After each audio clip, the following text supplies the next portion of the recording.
इकडे लक्ष द्या. पेंड्युलम, आता काय एक्झॅक्ट पेंड्युलम मिळालं नाही, एमर्जन्सी आपल्याला हे मिळालंय. त्याला समजायचं बॉब, ही स्ट्रिंग आहे, दोरी.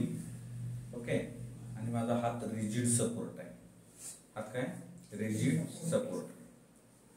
हे इयत्ता 12वीला टॉपिक नंबर 1. काही फरक नाही, हेच डेरिव्हेशन हेच आहे, सगळं हेच आहे. आणि टॉपिक नंबर 5 मध्ये याला असं फिरवायचं आहे. टॉपिक नंबर 1 मध्ये ह्याला असं फिरवायचं आहे. ओके, ह्याला म्हणायचं कोनिकल पेंड्युलम आणि ह्याला म्हणायचं सिंपल पेंड्युलम. ओके, आता सुरुवातीला ह्या पेंड्युलमला ह्याच्यामध्ये आणि त्याच्यामध्ये काय फरक आहे हे बघा.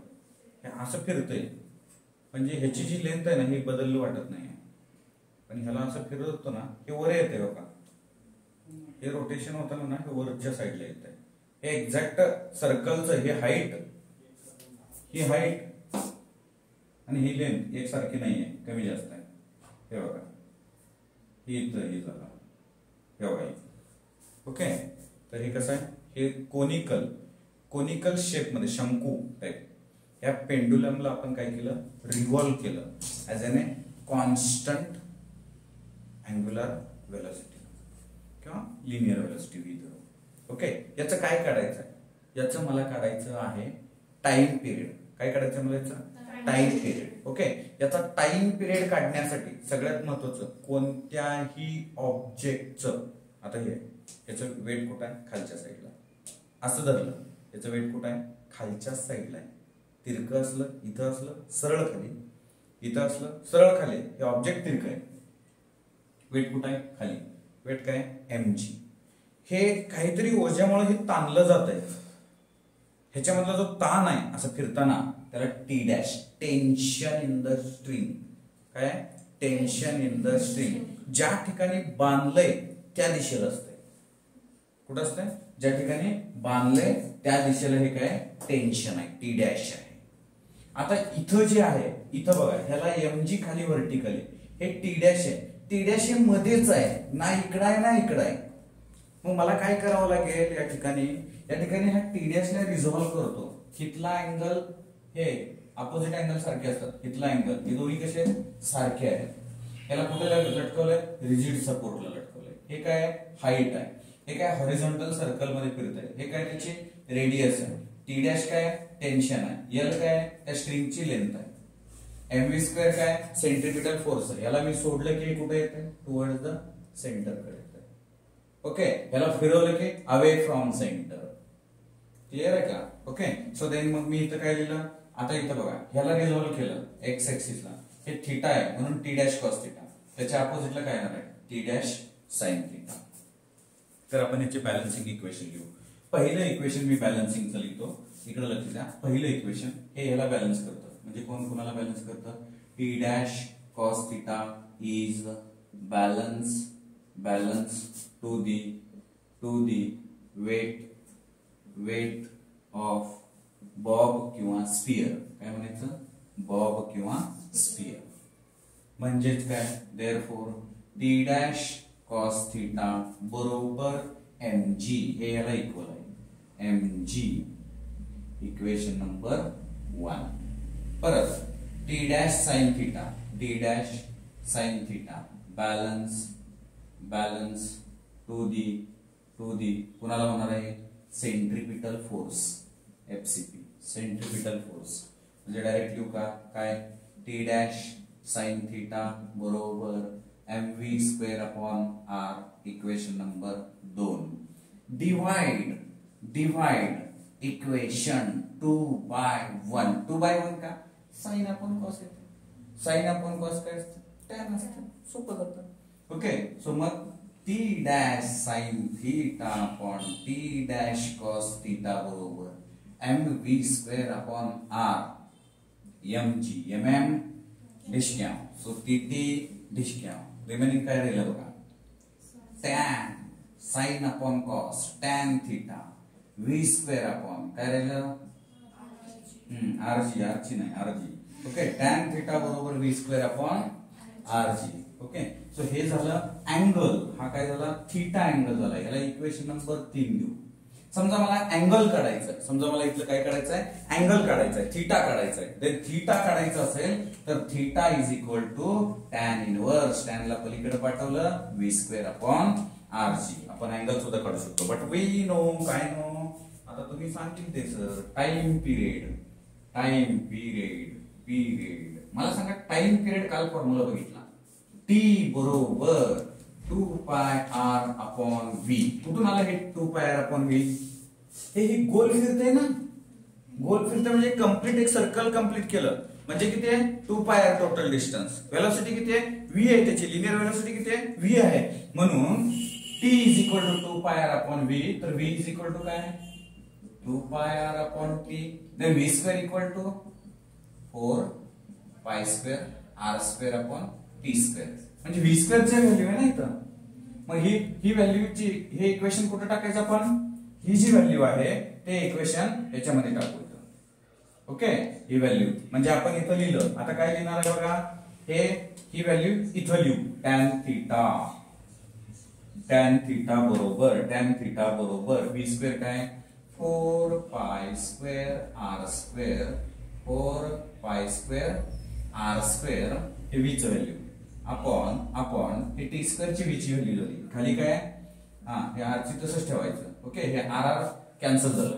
आपल्याला काय करायचं आहे, our target is to calculate the T, time period. T म्हणजे आपल्याला इकडे काय लिहावं लागेल, टी लिहावं लागेल. मग याला शिफ्ट करतो, टी स्क्वेअर बरोबर 4 पाय r अपॉन हे इथं टॅन थीटा जी. काय लिहिलं मी, टॅन थीटा जी लिहिलं. Okay, so sorry, pi square remaining आहे. Okay, pi square tan theta g. आता थोडं इकडे लक्ष द्या, थोडं प्रेमाने बघायचं. इथे ट्रायंगल दिसतोय का बघा, एक ट्रायंगल उडायचं. हे बघ ना, हे बघ इथे ट्रायंगल आहे, हा थीटा आहे, हा एल आहे, हे आर आहे, हे बघ हे एल आहे, हे आर आहे, हे हाईट आहे. ओके, मी साइन थीटा काय लिहू शकतो याच्यात, साइन थीटा. या ट्रायंगल मध्ये मी साइन थीटा काय लिहू शकतो सांगा, साइन थीटा बरोबर yes opposite upon hypotenuse, R upon L. मग आर इज इक्वल टू काय लिहू शकतो, L sine theta. Okay, cos theta equal to काय लिहू शकतो सांगा, कॉस थीटा बरोबर ऍडजसंट याच्या इथं ऍडजसंट याच्या अपॉन एल, देन याची बरोबर एल कॉस थीटा. बरोबर आहे, इथं एल कॉस थीटा आलं, हे काय आलं, एल साइन थीटा आलं. मग मी आर ची व्हॅल्यू टाकतो इथं, आर ची व्हॅल्यू टाकली. मी लिहिताना कसं लिहिलं बघा, टी स्क्वेअर बरोबर 4 पाय स्क्वेअर, आर ची व्हॅल्यू काय टाकलो मी, L sine theta, L sine theta upon sine theta upon cos theta into g, sine theta upon cos theta into g. हे बघा, हे साइन थीटा कॅन्सल झाला, हा कॉस थीटा वर जातो. म्हणजे टी स्क्वेअर बरोबर 4 pi square L cos theta upon g, taking square root on both side, दोन्ही साइडला स्क्वेअर रूट घेऊ. टी बरोबर square root of 4 pi square L cos theta upon g, 4 pi square ला बाहेर काढलं, 2 pi square root of L cos theta upon g. This formula is very important आणि CET ला इतकं आवडतं एक्झामिनरला की फार वी कांट इमॅजिन. याच्यावर भरपूर प्रॉब्लेम्स आहेत. दिस इज अन व्हीआयपी. तुम्ही किती स्टार करायचंय तेवढे स्टार याला कमी पडतील, एवढं महत्वाचं आहे. जर थीटा झिरो केलं म्हणजे असं फिरलं पेंडुलम, म्हणजेच काय, T equal to 2 pi L upon g. L cos theta काय माझ्याकडे, एल कॉस थीटा एच मी फॉर्म्युला असं लिहू शकतो, T equal to 2 pi root H upon g. You can write in this way also formula. Sir problems कशी असतात, हे pendulum पकडलं अर्थवर याची एक पर्टिक्युलर लेंथ आहे, ह्याला एवढा टाइम लागला फिरण्यासाठी. याला कुठं उचलला, चंद्रावर नेलं. त्यावेळेस याला फिरवलं तर त्यावेळेस याची लेंथ किती आहे, किंवा याचं वेट किती आहे, किंवा त्याची व्हेलॉसिटी किती आहे, किंवा टाइम पिरियड किती आहे. म्हणजे जसं length time directly proportional to length. पहिला मुद्दा काय सांगितला, टाइम डायरेक्टली पण रूट मध्ये. Time inversely proportional to root g. पृथ्वीवर जी ची व्हॅल्यू जास्त आहे म्हणजे ह्याला चक्कर मारायला वेळ जास्त लागतो. व्हॅल्यू जास्त म्हणजे वेळ कमी, व्हॅल्यू जास्त म्हणजे वेळ कमी. तर चंद्रावरचं उलट होईल. परत जेवढी लांबी जास्त तेवढा टाइम जास्त. चंद्रावर जेवढी लांबी जास्त तेवढा टाइम सेम. आता प्रत्येक वेळेस असं कम्पेअर करायचं आहे. लक्षात हे ठेवा, इथं कुठंच मास नाही म्हणजे सर इथं हे एवढं छोटस जोडलंय, इथं मोठा हांडा आणून जोडला, इथं मोठं वजन जोडलं तर ह्याचा काही फरक पडेल का हो? हे फिरण्यावर आणि हे साधं फिरण्यावर. The time period is do not depend on mass. मुद्दा काय सांगितलं मी?